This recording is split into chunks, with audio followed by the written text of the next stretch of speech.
देखिए, देश भर के किसान जो हैं वो पिछले 1 महीने से ज़्यादा समय हो गया और कृषि बिल जो सरकार लेकर के आई है उसके खिलाफ आंदोलन कर रहे हैं। देश का जो सरहद था जहां पे सेना के जवान डटे हुए थे, आज दिल्ली के भीतर सरहद बना हुआ है और वहां पे देश के किसान डटे हुए हैं। दोनों की लड़ाई एक जैसी होती है। देश के किसान जो आंदोलन कर रहे हैं उसका भी मकसद है कि देश को गुलामी से बचाना है, क्योंकि कृषि बिल जो है वो सीधे सीधे आज़ादी के 70 साल बाद देश को और देश के तमाम किसानों को दोबारा से कॉरपोरेट का गुलाम बनाने के लिए, खेती का अंबानीकरण करने के लिए एक सीधा सीधा फरमान है। हमारी मांग सरकार से यही है कि अगर किसानों के पक्ष में, जैसा कि सरकार का दावा है कि किसानों के पक्ष में ये कानून है, अगर किसानों के पक्ष में कोई कानून बनता है इस देश के भीतर, तो किसान संगठनों से बात क्यों नहीं होती है? राज्य सरकारों से बात क्यों नहीं होती है जब उनको पता है कि जो खेती है, जो कृषि है, वो राज्य का सब्जेक्ट है, राज्य का वो विषय है। तो असल में इनका मकसद ये नहीं है। देश में शिक्षा, रोजगार, स्वास्थ्य, ये तमाम संसाधनों को, तमाम सेक्टर्स को प्राइवेट हाथ में बेच चुके हैं।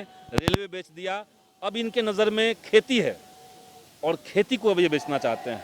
और इसलिए जो तीनों बिल है उसके खिलाफ आज देश की जनता है।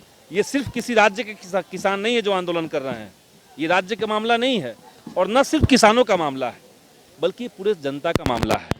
सरकार जो कह रही है कि हम फसल जो है नहीं खरीदेंगे, अगर सरकार फसल खरीदेगी नहीं तो खाद्य सुरक्षा अधिनियम के तहत जो राशन मिलता है गांव के लोगों को, पूरी जनता को, वो राशन आप देंगे कहां से?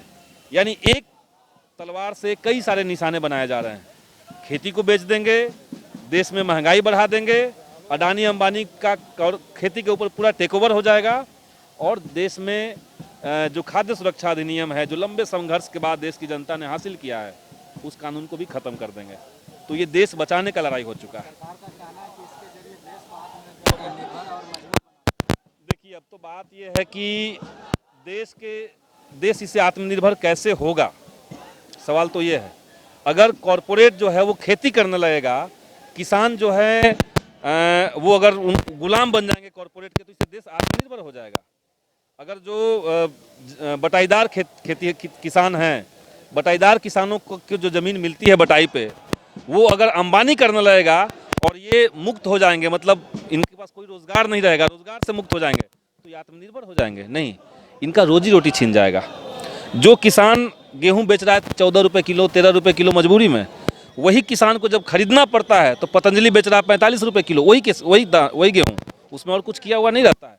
इससे देश आत्मनिर्भर नहीं बनेगा, ये सिर्फ जुमला है। इससे देश गुलाम बनेगा, खेती के अंदर अंबानीकरण होगा। और अब देखिए अंबानी क्या कर रहा है। हम लोग शुरुआत में समझते थे कि अंबानी रिलायंस लेकर के आया, सिर्फ मोबाइल बेचेगा, सिम बेचेगा, यही तो सोचते थे। आज अंबानी क्या बेच रहा है? सब्जी बेच रहा है, कपड़ा बेच रहा है, गहना बेचना शुरू कर चुका है, पेट्रोल बेच रहा है, अब वो खेती करने लगेगा। तो देश में कोई सेक्टर बचेगा ही नहीं आम जनता के लिए। वो एक कंपनी करेगी और सरकार कहेगा कि जिससे देश आत्मनिर्भर होगा। ये आत्मनिर्भरता नहीं है, ये गुलाम बनाना है, ये देश को बेचना है। जिस देश को कृषि प्रधान देश कहते हैं, जिस देश में अभी लॉकडाउन के दौरान -24 इकोनॉमी चला गया था, लेकिन खेती एकमात्र सेक्टर था जो +3 में था, पॉजिटिव, उसी का एकमात्र ये था योगदान। उस सेक्टर को आप प्राइवेटाइज कर देंगे, अडानी और अंबानी के हाथ में गिरवी रख देंगे और आप कहेंगे कि आत्मनिर्भर बन रहा है देश। ये गलत बात है। 2 दिन पहले नीतीश सरकार का दो बयान एक ही अखबार में छपा था, वो थोड़ा इंटरेस्टिंग है। एक पन्ना पे लिखा हुआ है कि कृषि उपकरण में जो सरकार 81 उपकरणों को अब तक सब्सिडी देती थी, उसको घटा करके 17 उपकरण पे ला दिया गया है। मतलब बाकी उपकरणों पे अब कोई सब्सिडी सरकार नहीं दे रही है। और उसी के एक अगले पेज में सरकार कह रही है, नीतीश सरकार, कि हम बिहार की जनता, बिहार के किसानों के लिए बहुत कुछ कर चुके हैं और बहुत कुछ कर रहे हैं। आप कह क्या रहे हैं और कर क्या रहे हैं, ये दिखता है। तो कह रहे हैं भले ही आत्मनिर्भर होना, लेकिन कर रहे हैं वो किसानों को गुलाम बनाना। तो इस चीज़ को समझना पड़ेगा कि हाथी के दांत खाने का और है, दिखाने का और है। दिखावे में कह रहे हैं कि लोकतंत्र है, लेकिन क्या सच में इस देश के अंदर लोकतंत्र है?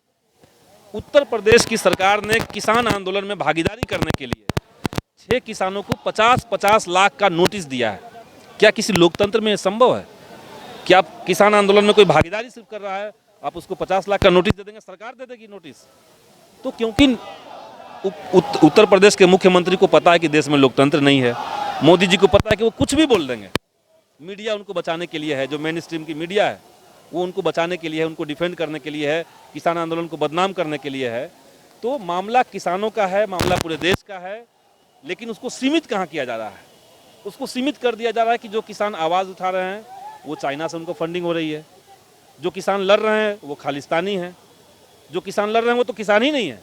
किसान तो देश में मोदी और अमित शाह दो ही बने हुए हैं, इनका तो ये कहना है। तो वो क्या कह रहे हैं उससे फ़र्क नहीं पड़ता है, वो क्या कर रहे हैं ये ज़्यादा महत्वपूर्ण है।